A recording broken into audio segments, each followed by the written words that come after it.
September 6, 1976, 1:11 p.m., Hakodate Airport, northern Japan. The air traffic controller at Hakodate Airport stared at his radar screen, his hand frozen above the radio transmitter.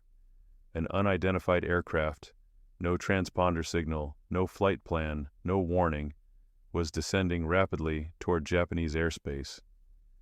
The blip moved with impossible speed, cutting through the sky at over 900 kilometers per hour. He reached for the emergency line to alert the Japan Air Self-Defense Force, but before his fingers touched the receiver, the aircraft was already on approach. On the tarmac below, airport workers scattered as the roar of engines shattered the afternoon calm. The aircraft that emerged from the cloud layer wasn't a commercial jet gone off course. It was something else entirely. A massive, angular beast of steel and weaponry, its twin tail fins cutting through the air like knives. The silver fuselage bore the unmistakable red star of the Soviet Union. Lieutenant Viktor Belenko gripped the control stick of his MiG-25 Foxbat with both hands, his flight suit drenched in sweat despite the frigid temperature at altitude just minutes before. His heart hammered against his chest as the runway rushed toward him at 450 kilometers per hour, far too fast for a safe landing, but he had no choice. The fuel gauge showed empty. One of his engines had already flamed out during the descent. He had perhaps 30 seconds of flying time left. The wheels slammed onto the concrete with a shriek of tortured rubber. Belenko fought the controls as the aircraft lurched violently to the left, the brake chute deploying but barely slowing the massive interceptor. The MiG-25 wasn't designed for gentle landings. It was built to climb to 80,000 feet and destroy American spy planes and bombers before they could penetrate Soviet airspace. Maneuverability on the ground was an afterthought. The aircraft finally shuddered to a stop just meters from the grass at the runway's edge, having overrun the pavement by 240 meters. Belenko threw back the canopy and climbed down the ladder on shaking legs. Japanese police vehicles were already racing toward him, their sirens wailing. He raised his hands above his head and spoke the only English phrase he had rehearsed during his 4-hour flight from Chuguyevka Air Base in Siberia. "I want asylum. I am Soviet pilot. I want asylum." Within hours, the small airport was surrounded by Japanese military units. Within a day, CIA officers were on commercial flights from Tokyo, their hands trembling with anticipation. Within a week, the MiG-25 Foxbat, the most feared aircraft in the Soviet arsenal, the aircraft that had haunted Western intelligence agencies for over a decade, was being disassembled piece by piece in a hangar, every rivet photographed, every wire traced, every secret exposed. But the story of the Foxbat didn't begin on that runway in Japan. It began 15 years earlier in the reconnaissance photographs and radar tracks that first revealed the Soviet Union was building something that terrified the United States Air Force. March 6, 1964. Ramenskoye Airfield, Soviet Union. Test pilot Alexander Fedotov climbed the ladder to the cockpit of the Ye-155R1, the prototype that would become the MiG-25. Fedotov had flown nearly every fighter aircraft in the Soviet inventory, but nothing prepared him for this monster. The fuselage stretched over 19 meters, longer than any fighter he had piloted. The two massive Tomansky R-15 engines, each capable of producing over 10,000 kilograms of thrust, sat like enormous turbines in the rear of the aircraft. The design bureau chief, Mikhail Gurevich, stood on the tarmac below, arms crossed, watching. His team had been given an impossible mandate from the Soviet leadership: create an interceptor capable of reaching Mach 3, 3 times the speed of sound, and climbing to altitudes above 25,000 meters. The Americans had the SR-71 Blackbird, capable of flying faster and higher than any Soviet interceptor could reach. They had the B-70 Valkyrie bomber, designed to penetrate Soviet airspace at Mach 3. The Soviet Union needed an answer, and they needed it quickly. Gurevich had made a decision that shocked his engineering team. While American aircraft designers were experimenting with exotic titanium alloys to handle the extreme heat generated at Mach 3, Gurevich chose steel, nickel steel. It was heavier, cruder, and seemingly counterintuitive for an aircraft that needed to fly faster than a rifle bullet. But titanium was expensive, difficult to work with, and the Soviet Union didn't have the industrial capacity to manufacture titanium airframes in the quantities needed. Steel was available, cheap, and Soviet metallurgists knew how to weld it. The compromise was brutal. The MiG-25 would be heavy, over 20 tons empty, more than twice the weight of contemporary American fighters. It would be limited in maneuverability, unable to dogfight with agile aircraft like the F-4 Phantom. But it would do the one thing it was designed to do: climb to the edge of space faster than anything else in the sky and destroy high-altitude targets before they could penetrate Soviet territory. Fedotov fired the engines. The roar was deafening, shaking the control tower windows half a kilometer away. He released the brakes, and the MiG-25 accelerated down the runway like a missile on rails. Just over a year later, on March 16, 1965, Fedotov would push this same aircraft to 2,319 kilometers per hour over a 1,000-kilometer circuit, setting a world speed record. The Soviet Union designated the record-breaking aircraft as E-266 in official reports to the Fédération Aéronautique Internationale, keeping the true military designation classified. But Western intelligence knew something was happening, and they were terrified. 1967, CIA headquarters, Langley, Virginia. A series of reconnaissance photographs lay spread across the polished oak table in a classified briefing room. The images, taken by a U-2 spy plane operating at extreme altitude over Soviet territory, showed a formation of aircraft unlike anything in the American inventory. The silhouettes were massive, with twin engines and a distinctive profile that suggested extraordinary performance capabilities. CIA analysts had been tracking radar signatures and performance data for months. The numbers were staggering. Conservative estimates, based on radar tracking from listening posts in Turkey, suggested the aircraft could reach Mach 2.8, possibly faster. Operational ceiling above 80,000 feet. Rate of climb that exceeded anything the United States could field. The implications shook American strategic doctrine to its foundation. Everything relied on the assumption that high-altitude reconnaissance aircraft and bombers could penetrate Soviet airspace faster and higher than Soviet interceptors could reach. The SR-71 Blackbird, America's most advanced spy plane, was supposed to be untouchable, cruising at Mach 3.2 at 85,000 feet, beyond the reach of surface-to-air missiles and interceptors. If the Soviets had developed an aircraft capable of matching or exceeding that performance, the entire calculus of Cold War air superiority had shifted. NATO assigned the aircraft the reporting name Foxbat. Soviet designation was MiG-25, and analysts made an assumption that seemed perfectly logical. The aircraft must be constructed primarily from titanium. The heat generated at Mach 3 would melt conventional aluminum alloys. Titanium was the only material that made sense for sustained high-speed flight. The American SR-71 was built from titanium, a material so difficult to machine that Lockheed had to develop entirely new tools and techniques to work with it.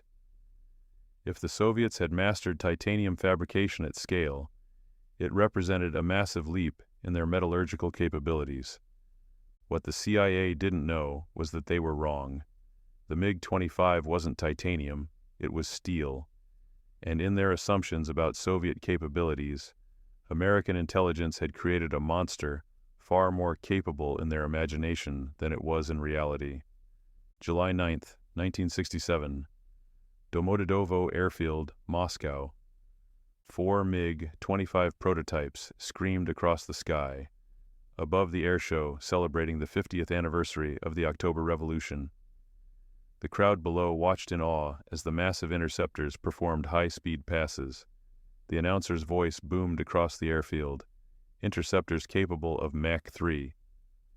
Western military attachés in attendance scrambled to take notes and photographs. This was the first time anyone outside Soviet military circles had seen the Foxbat. The aircraft looked impossibly large, impossibly fast, impossibly advanced. American analysts returned to their embassies and sent urgent cables to Washington. The threat was real. The threat was operational. What they couldn't know was that Soviet pilots were under strict orders to limit the aircraft's speed to Mach 2.8 during operational flights. Pushing beyond that threshold caused permanent deformation of the steel airframe and required complete engine rebuilds. The MiG-25 could reach Mach 3.2 in test flights, but only for brief periods before risking catastrophic failure. It was a sprinter, not a marathon runner.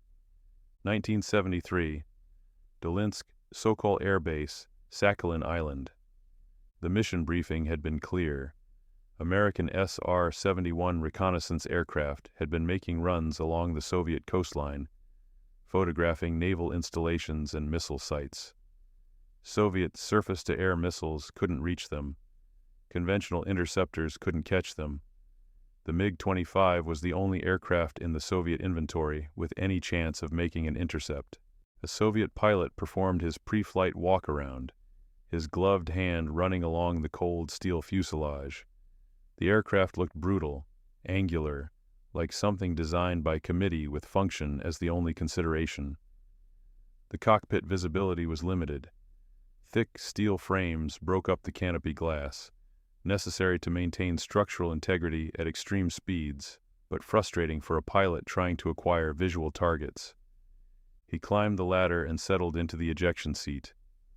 The cockpit was a maze of analog instruments: altimeters, airspeed indicators, fuel gauges, all arranged in a layout that seemed chaotic compared to the ergonomic designs appearing in Western fighters. But Soviet pilots knew every dial, every switch. They had learned to fly the Foxbat, understanding both its capabilities and its brutal limitations. The R-15 engines weren't subtle. They were afterburning turbojets designed for raw power, not efficiency. At full military power, the MiG-25 consumed fuel at a catastrophic rate. A typical intercept mission gave pilots perhaps 40 minutes of flying time, with only minutes at maximum speed before the fuel tanks ran dry. The pilot accelerated down the runway and pulled back on the stick. The MiG-25 climbed at a 45-degree angle, the altimeter spinning wildly. 20,000 feet, 40,000 feet, 60,000 feet. The sky outside the canopy transitioned from blue to deep indigo to black. At 75,000 feet, he was flying at the edge of space, where the air was so thin that conventional control surfaces barely functioned. The aircraft responded more to engine thrust vectoring than to the movement of the stick. Ground control crackled in his headset with targeting information. An SR-71, high and fast, approaching Soviet airspace. He pushed the throttles to maximum afterburner. The acceleration pressed him back into his seat with brutal force as the engine screamed, Mach 2.5, Mach 2.7, Mach 2.83. The airframe shuddered and groaned under the stress. Warning lights illuminated on the instrument panel. Engine temperature exceeding limits. Airframe stress approaching maximum tolerance. At Mach 2.83, the MiG-25 reached its absolute operational limit. The engines couldn't push it faster without catastrophic failure.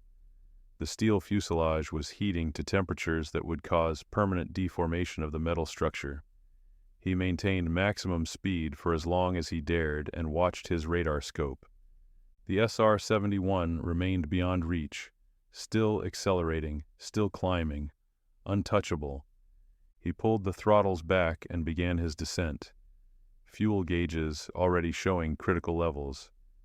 The intercept had failed, just as every MiG-25 pilot had failed when attempting to catch the Blackbird. The aircraft was fast. terrifyingly fast by conventional standards. But it wasn't fast enough. The Americans didn't know that. Western intelligence believed the Foxbat was superior in every way, a superfighter that could dominate any engagement.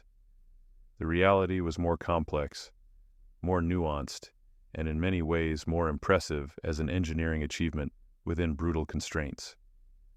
The truth would remain hidden until a young pilot named Viktor Belenko made a decision that would change everything.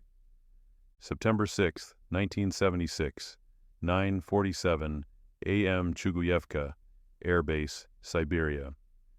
Viktor Belenko sat in the briefing room with 11 other pilots, listening to the squadron commander outline the day's training exercise. Coastal patrol, standard intercept procedures, return to base. The words washed over him like background noise. His mind was elsewhere, calculating distances, fuel consumption, timing. He had been planning this moment for months. Belenko was 29 years old, a lieutenant with the 513th Fighter Regiment, 11th Air Army, Soviet Air Defense Forces. He had an exemplary service record and a security clearance that gave him access to one of the Soviet Union's most classified aircraft. He was also profoundly disillusioned. The gap between Soviet propaganda and Soviet reality had become unbearable. The promises of communist paradise contrasted sharply with the poverty, corruption, and oppression he witnessed daily. His marriage was collapsing. His wife had told him she would file for divorce in October and move with their young son back to her parents' home in Magadan. The infrastructure at Chuguyevka was severely lacking. Troop morale was low, and when Belenko made suggestions for improvement, he was only derided by the political officer. He had made his decision. He would defect to the West, and he would bring the MiG-25 with him. At 11:32 a.m., Belenko climbed into his assigned aircraft. He performed his pre-flight checks mechanically, his hands steady despite the adrenaline flooding his system. Ground crew connected the external power supply and gave him the thumbs up. He fired the engines. The tower cleared him for takeoff. He accelerated down the runway and climbed to his assigned patrol altitude. The coastline appeared below, the Sea of Japan stretching to the horizon. He maintained radio contact with ground control, his voice calm, professional. Then, at precisely 12:18 p.m., he banked sharply east and pushed the throttles to maximum power. The MiG-25 leaped forward like an unleashed predator. Ground control began shouting over the radio, demands for him to respond, to return to formation, to explain his deviation from the flight plan. Belenko switched off his radio and focused on navigation. He dropped to just 30 meters above the waves to avoid Soviet radar. Japan was 400 miles away. At maximum speed, he could reach Japanese airspace in minutes. But the MiG-25's fuel consumption at full throttle was catastrophic. He needed to balance speed with range, pushing the aircraft as hard as he dared, while ensuring he had enough fuel to reach his destination. Soviet radar stations tracked his flight path. Fighter aircraft scrambled to intercept, but Belenko had timed his defection perfectly. He was too far east, moving too fast, and the element of surprise gave him precious minutes before pursuit could organize. Surface-to-air missile batteries locked onto his aircraft, but standing orders prohibited firing on Soviet aircraft unless explicitly authorized by higher command. The confusion bought him time. As Belenko crossed into Japanese airspace, he climbed to 20,000 feet. Japanese radar detected him immediately. Two F-4EJ Phantom II fighters from the 302nd Tactical Fighter Squadron scrambled to intercept, but Belenko had tuned his radio to the wrong frequencies and couldn't receive their messages. His fuel gauges read critically low. One engine had already flamed out. He had intended to land at Chitos Air Base, a military facility. But thick cloud cover, poor maps, and nearly empty fuel tanks forced a desperate decision. Through a break in the clouds, he spotted Hakodate Airport, a civilian facility with a single runway, barely long enough for a commercial jetliner, let alone a 20-ton Soviet interceptor traveling at landing speeds far exceeding normal parameters. Belenko circled the field 3 times, nearly colliding with a Boeing 727 on climb-out.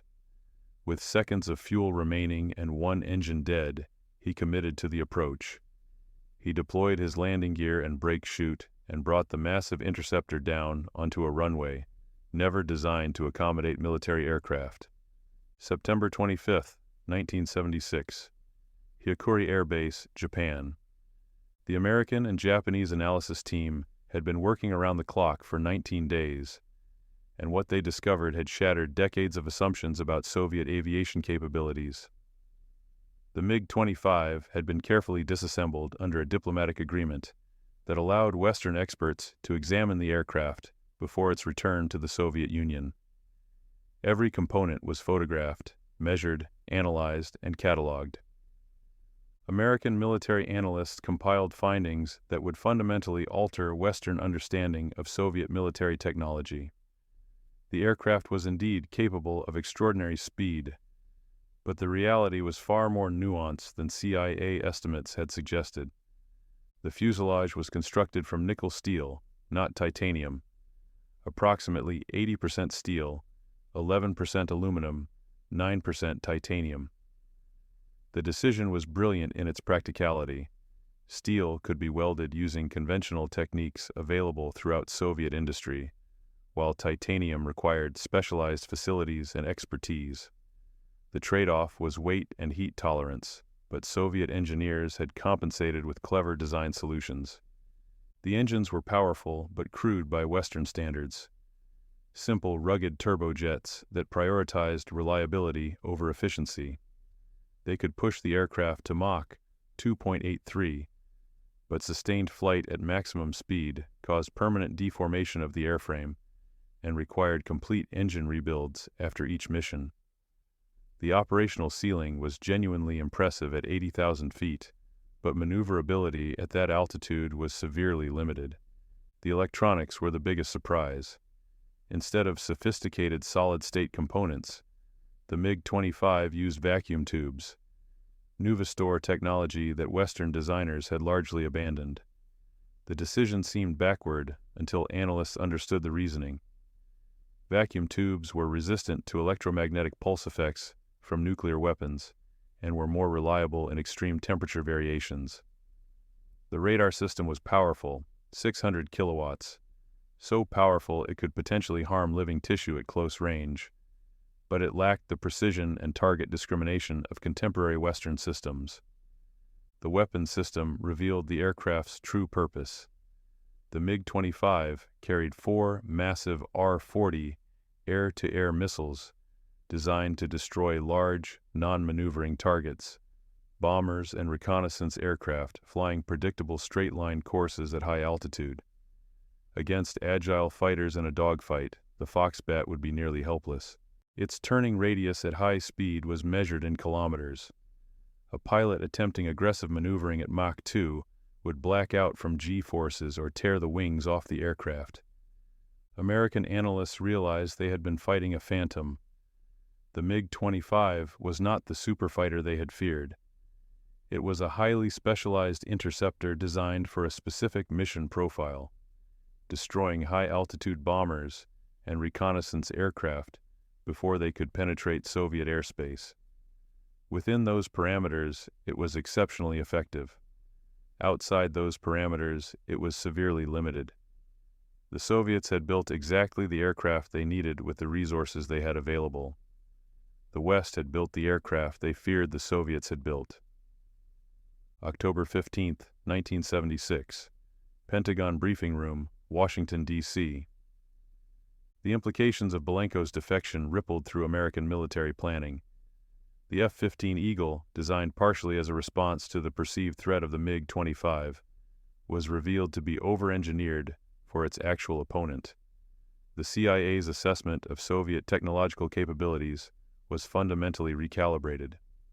The mythology of Soviet aviation supremacy, carefully cultivated through a combination of Soviet propaganda and Western overestimation, collapsed under the weight of empirical evidence. But the MiG-25's legacy extended beyond mere technical specifications. It demonstrated the fundamental principle that had defined the Cold War. Fear of the unknown was often more powerful than the reality of the threat. The Foxbat had influenced billions of dollars in Western defense spending, shaped strategic doctrine, and driven technological development, all based on assumptions that proved only partially accurate.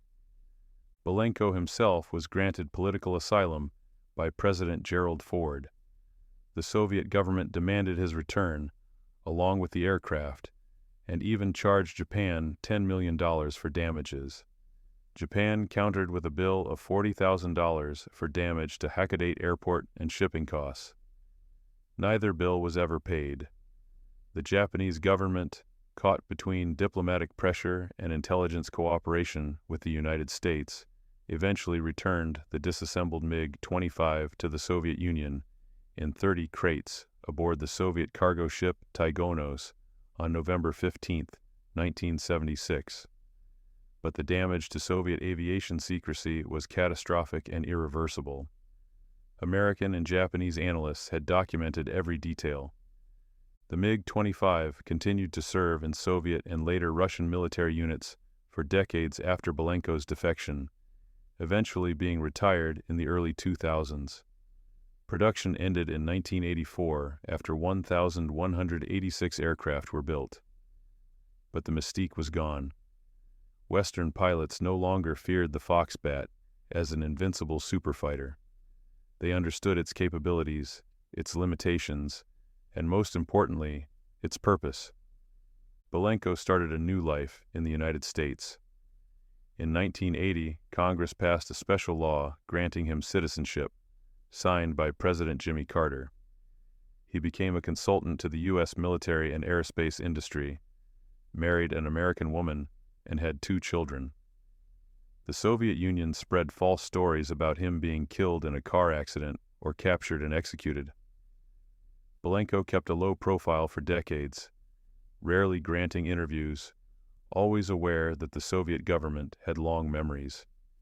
He died on September 24, 2023, in Red Bud, Illinois, at the age of 76, having lived 47 years in the country that granted him freedom. In the end, the MiG-25 Foxbat represented something more profound than just an aircraft. It was a perfect embodiment of the Cold War itself, a conflict fought as much in imagination and perception as in actual military capability, where the fear of what the enemy might possess often shaped strategy more powerfully than what they actually possessed. Viktor Belenko's 4-hour flight from Siberia to Japan didn't just deliver an aircraft to Western intelligence. It delivered the truth, and in the shadowy world of Cold War espionage, truth was the most valuable commodity of all.